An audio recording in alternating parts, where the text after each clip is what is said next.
My name is Deborah Grayson Regal, and I have been a professional speaker and a speaking instructor for over 20 years. From my earliest beginnings as a high school national champion in public speaking and speech writing, to my role today as an international corporate trainer and a visiting professor of executive communications at Peking University, China, I have been collecting and using the best tips, tools, and techniques to help people present with more polish, power, and professionalism. The skills that I'll be sharing with you are based on my own experience in instructing hundreds of thousands of speakers around the world. I hope that you will find them as helpful as they have, and I thank you for the opportunity to work with you. Well, it might sound silly when you think about how many of us get nervous giving a presentation, but when it's you that has to get up and give a speech, it probably doesn't seem silly at all. In fact, public speaking is serious business. It's how we make an impression and convey information. And even though making a high-quality, high-impact presentation can make us positively memorable in the eyes of our colleagues, public speaking doesn't have to feel as overwhelming, nerve-wracking, or daunting as many of us make it out to be. Most people agree that everyone gets nervous at one time or another, even the most experienced speakers, whether it's presenting a new topic, presenting to a new audience, or presenting to an audience who knows you well and who will see you again tomorrow, like it or not. We all have scenarios that make us feel more or less comfortable and confident. So let's begin at the beginning. Why do we get nervous? There are a number of reasons why even thinking about public speaking could lead to anxiety. First of all, we often fear the unknown, whether the unknown is a first day at a new job, trying a new exercise, or yes, speaking to a new audience about a new topic. This is an adaptive response. Our brains are smart enough to protect us from entering into possible enemy territory without thinking through the consequences.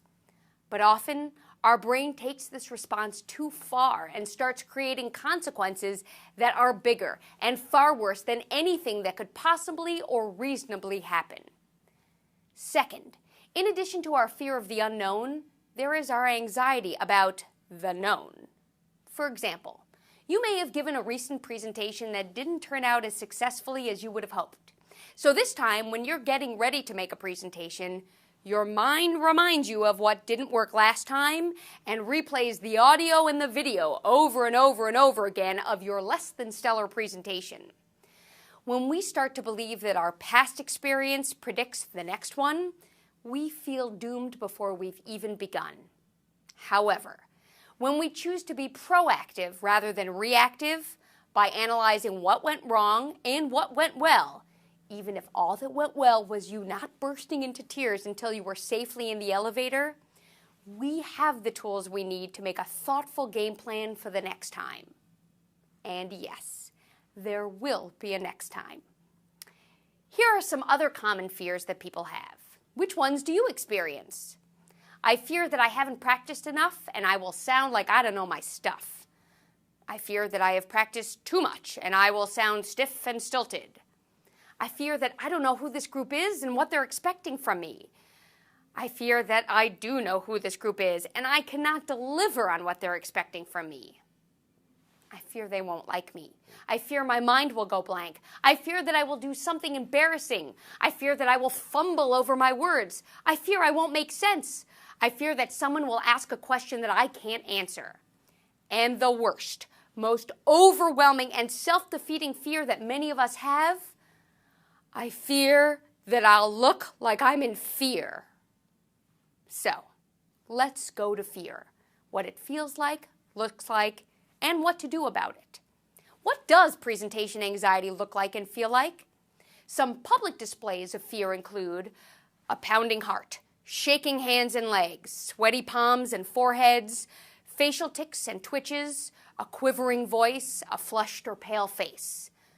Some more private displays of fear include nausea, dry mouth, racing thoughts. No wonder we fear the fear itself. That's a pretty package of symptoms, huh? Now, I want to ask you to close your eyes for a moment. Go ahead, I'll still be here when you open them.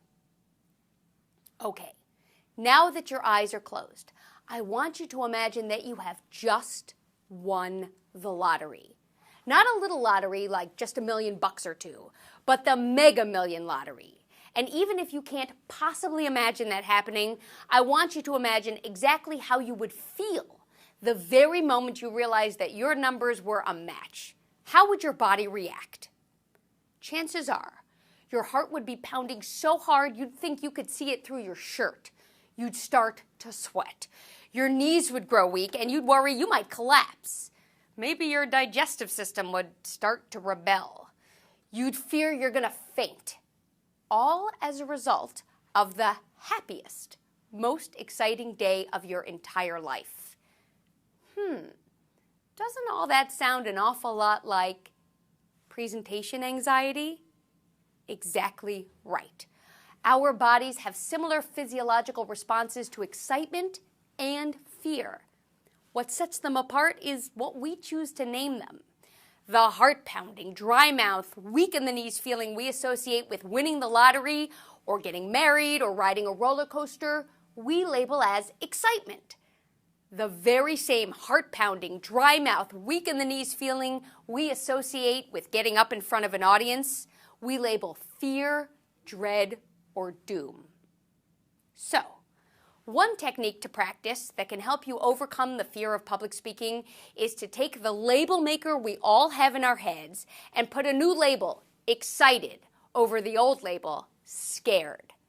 Keep telling yourself that you are enthusiastic, excited, even thrilled to be speaking to this group of people. The goal isn't to hide your symptoms, it's to make that adrenaline rush work in your favor before, during, and after your presentation. Here are some other tips and techniques that can help. Stop thinking of your audience as your judges and start thinking of them as your colleagues. You are the holder of valuable information that your audience wants and needs, and that they are enthusiastic, excited, and thrilled to have the chance to get it all from you.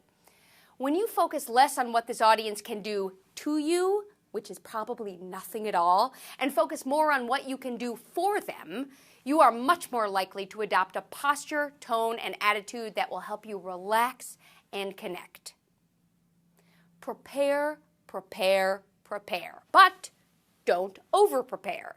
Prepare yourself enough that you will feel you know your content well, know what your audience will want to hear most, and speak with some degree of interest and passion. Don't think that you need to be able to answer every single question that could come up. You don't. Don't think that you should memorize your presentation word for word. You shouldn't. Get moving. If you have nervous energy, do some kind of large muscle physical activity to harness that energy.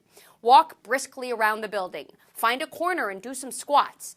Give some enthusiastic handshakes with some big smiles. And don't forget to breathe slowly and consistently. Adequate oxygen in your system signals to your body that everything is okay. Play up your weaknesses in private. Practice and overemphasize any physical reactions you tend to have when you're nervous.